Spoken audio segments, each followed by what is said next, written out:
நலமிலன் நன்னார்க்கு, நன்னினர்க்கு நல்லன், சலமிலன் பேர் சங்கரன். இறைவனுடைய ஒரு அதிமுக்கியமான அதி அற்புதமான இலக்கணம் ஒன்றை இந்த பாட்டில் நமக்கு சொல்றார். அப்பர் தேவாரத்தை மனசுல வச்சுக்க.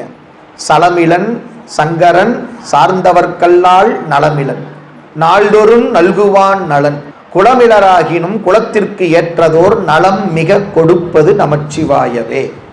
அந்த பாடலுடைய கருத்து இந்த பாடலுடைய கருத்தும் ரெண்டும் ஒண்ணுதான். அப்ப இந்த பாட்டில் அவர் என்ன சொல்ல வர்றார் அப்படின்னா, இறைவன் பாரபட்சமற்றவன், இறைவன் பாரபட்சமற்றவன், எல்லா உயிர்களுக்கும் அருள் செய்யக்கூடியவன், நன்னார்க்கு நலமிலன். வார்த்தையை மாற்றி போட்டு படிங்க. நன்னார்க்கு நலமிலன், நன்னினர்க்கு நல்லன். தன்னை அடைந்தவர்க்கு இறைவன் நல்லவன், தன்னை அடையாதவர்க்கு இறைவன் நல்லவன் அல்ல. கெட்டவன் சொல்லல, நல்லவன் அல்ல.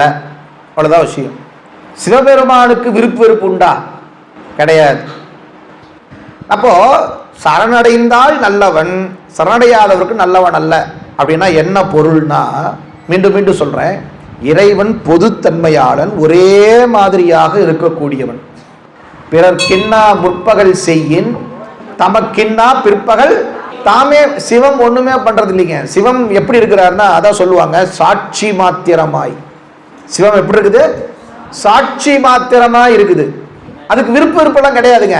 இவன் என்ன தினந்தோறும் காலையில் எழுந்தோடனே சிவபுராணம் படிக்கிறான்டா, இவனுக்கு 100 ரூபா கொடு, இவன் படிக்கவே மாட்டேங்கிறான்டா, இவனுக்கு கொடுக்காத, அப்படியெல்லாம் சிவம் முடிவு பண்ணாது. நீ சிவபுராணம் படித்து 4 பேருக்கு நல்லது பண்ணுவேன்னா உனக்கு நல்லது தானா நடக்கும், 4 பேருக்கு கெட்டது பண்ணுவேன்னா உனக்கு கெட்டது நடக்கும். அங்க சிவம் காரணம் அல்ல, அவரவர்கள் செய்த வினைப்பயன் தான் காரணம். தத்துவார்த்தமா சொன்னா ஒத்துக்க மாட்டோம். நியூட்டனின் 3ஆம் விதின்னு ஒன்று இருக்கு இல்லையா?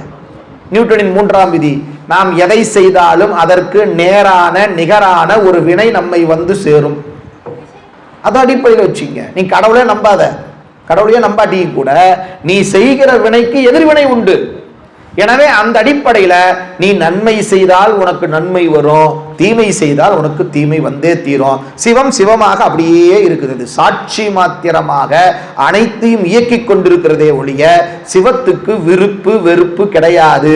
எனவே அவன் பெயர் சலமிலன் சங்கரன். சங்கரன்னாலே என்ன?